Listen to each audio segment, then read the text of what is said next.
ప్రశ్న రావణ్ మీద దేశ ద్రోహం కేసు నమోదైంది. ఉపా చట్టం సహా పలు సెక్షన్ల కింద కేసు నమోదు చేశారు ఏపీ పోలీసులు. సతీష్ గారు, ఇప్పటి వరకు చూసుకుంటే పవన్ కళ్యాణ్ పై అనుచిత వ్యాఖ్యలు చేశారన్న కేసులో 4 సార్లు అరెస్ట్ అయ్యారు, 4 సార్లు బెయిల్ వచ్చింది. ఇది 5వ సారి ఉపా చట్టం పెట్టారు. ఆయనకి రిమాండ్ కి విధించారు. ఈ నెల 18 వరకు ఆయన రిమాండ్ లో ఉండాలి. ఈ నేపథ్యంలో ఉపా చట్టం ఏంటి అని చెప్పి మళ్ళీ చర్చకు వస్తోన్న పరిస్థితి. అంటే గతంలో రావణ్ వివిధ సందర్భాల్లో దేవుళ్ల పట్ల, సమాజం పట్ల అనేక విమర్శలు చేశారు, అభ్యంతరకర అనుచిత వ్యాఖ్యలు చేశారు అనేది ఆయన మీద ఉన్న ఆరోపణ. ఒకసారి గతంలో ఎటువంటి వ్యాఖ్యలు చేశారు సనాతన ధర్మానికి సంబంధించి, అలాగే శ్రీరాముడికి సంబంధించి, కాశ్మీరీ పండిట్ల విషయంలో ప్రశ్న రావణ్ ఎటువంటి వ్యాఖ్యలు చేశారు అనేది ఒకసారి చూద్దాం. సనాతన ధర్మాన్ని ఒక్కొక్కసారి కొంతమంది ట్రోల్ చేస్తూ సన్నాతుల ధర్మం అని చెప్పని అంటారు. దాన్ని బూతు కింద కూడా వాడతారు. ఎక్కడ బంగ్లాదేశ్ లో పుట్టిన లేఖనా కొడుకులు హిందువులు లేని ఇష్యూ గురించి మాట్లాడి కాశ్మీరీ పండిట్స్ మానవహోమం చేశారు, ఓచకోత కోసారు అని చెప్పుకుంటూ మాట్లాడి కాశ్మీరీ ఫైల్స్ అని చెప్పుకోబడే ఒక దొంగ నెంబర్ని తీసుకొచ్చి బయటికి ఇంతమంది చనిపోయారని చెప్తే మన వీడియోలో కూడా చెప్పాం. 100 మంది కూడా చనిపోయిన వాళ్ళు గత 20 సంవత్సరాలుగా చూస్తే.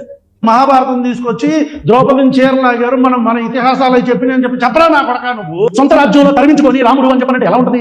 రాజ్యంలో పోండి అని చెప్పని తరిమించుకొని అడవిలో అడుక్కుని రామాయణంలో సీతను వదిలేసిన రాముడి గురించి నువ్వు చెప్పాలి, చేపించరా ఈ రోజు అగ్నిప్రవేశం చేపించరా నా ప్రకారం?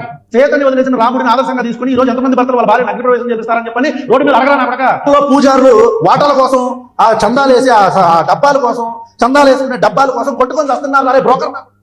సో హిందూ మతం మీద అనుచితంగా మాట్లాడారు, హిందువుల మనోభావాల్ని దెబ్బతీశారు అనేది ప్రధానంగా రాహుల్ మీద వస్తున్న ఆరోపణ.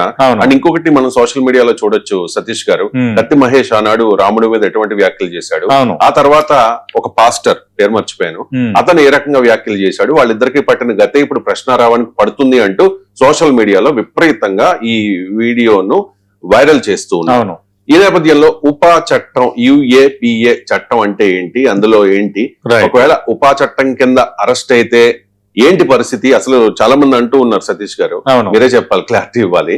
అసలు బయటికి రాలేడు రావణ్ అంటూ ఉన్నారు, నిజమేనా? రైట్. అంటే ఇప్పుడు ఇది చట్ట వ్యతిరేక కార్యకలాపాల నిరోధక చట్టం 1967 ఉపా చట్టం.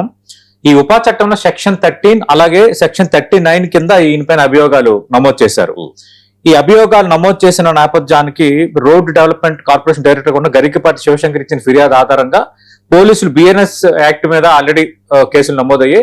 మీరు ఇందాక ప్రస్తావించినట్టు ఆల్రెడీ ఆయన ఒక కేసు నుంచి బెయిల్ మీద బయటకు రావడం, మళ్ళీ ఇంకో కేసు రావడం, దీని మీద ఒక చర్చ జరుగుతోంది. కానీ ఇప్పుడు ఏంటంటే ఇది నాన్ బెయిలబుల్.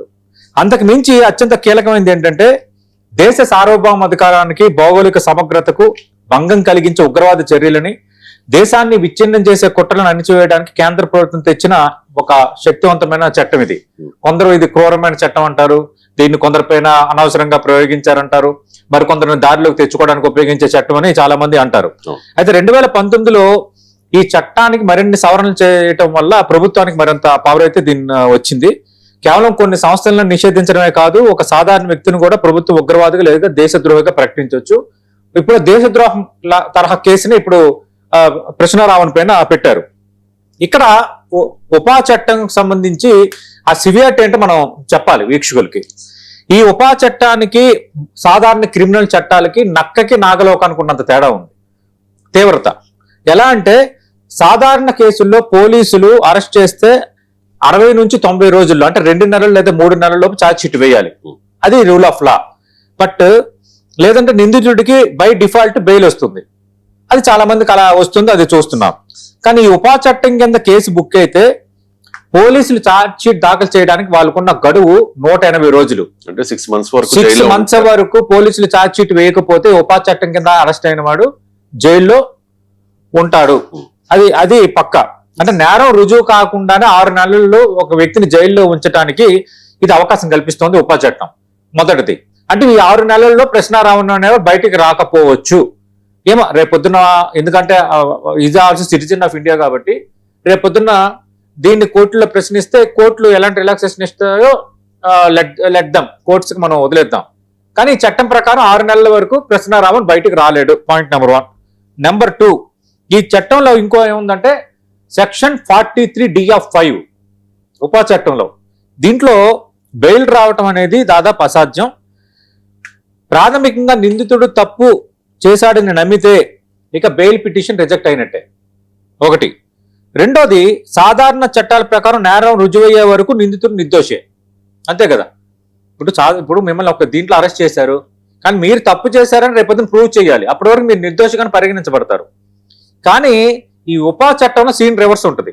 ఏంటి, బెయిల్ స్టేజ్లోనే నిందితుడే తాను నిర్దోషినని కోర్టుకు నిరూపించుకోవాలి, ప్రశ్నారావు నిరూపించుకోవాలి. అయితే ఇప్పుడు ఈ చట్టాన్ని గతంలో దుర్వినియోగపరిచారని గతంలో సుప్రీంకోర్టు కొన్ని మార్గదర్శకాలు జారీ చేసింది. కేవలం తీవ్రమైన ప్రసంగాలు చేసినంత మాత్రాన, వీడియోలు చేసినంత మాత్రాన ఒకరికి ఉగ్రవాదిగా ముద్ర వేసి ఉపా చట్టం ప్రయోగించలేమని సుప్రీంకోర్టు చెప్పింది.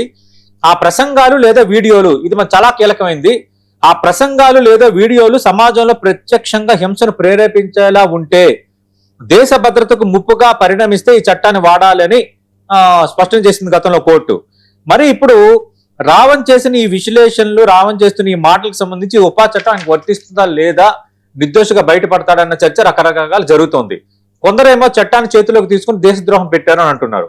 మీరు ఒక వీడియో ప్లే చేశారు, ఆ వీడియోలో హిందూ మతానికి సంబంధించి, హిందూ దేవతలకు సంబంధించి, హిందూ పురాణాలు సంబంధించి ఆయన ఏం మాట్లాడారు అంటే సనాతన ధర్మం కాదు అని అంటూ ఒకనొక టైంలో ఈ సన్నాసులు అన్నారు. రెండోది, అది మనం ప్రయోగించలేము ఇప్పుడు, అది వీడియోలో ఉంది, అంత ఘోరంగా మాట్లాడారు. తర్వాత ద్రౌపది వస్త్రాభరణం కోసం తప్పుగా మాట్లాడారు. సీతని, రాముడిని వాళ్ళు ఎవరు కేర్ చేయలేదు, రాముడిని బయటకు పంపించేశారని మాట్లాడారు. అలాగే సీతారాముడి సంబంధాలపైన మాట్లాడారు. మరి ఇవన్నీ యాక్సెప్ట్ చేద్దామా అనేది ఒకటి. సరే, ఇవన్నీ అందరూ మాట్లాడుతున్నారు, దీనివల్ల దేశ భద్రతకి ఏమైనా ముప్పు వస్తుందా అని దాన్ని కూడా మనం ఖండించాలి. కానీ అలా మాట్లాడితే పెట్టే కేసేనా ఇది? అది ఇప్పుడు డిబేట్ ఎక్కువ జరుగుతుంది. అదే ఇప్పుడు ఉపా చట్టంలో ఉన్నది ఏంటి, ప్రత్యక్షంగా హింసను ప్రేరేపించేలా ఉంటే దేశ భద్రతకు ముప్పుగా పరిణమిస్తే, అంటే ఈ వ్యాఖ్యల ద్వారా ప్రత్యక్షంగా హింసను ప్రేరేపించలే ఎందుకు ఉంది, దేశ భద్రతకు ముప్పుగా ఉందని కొందరు ప్రశ్నిస్తున్నారు.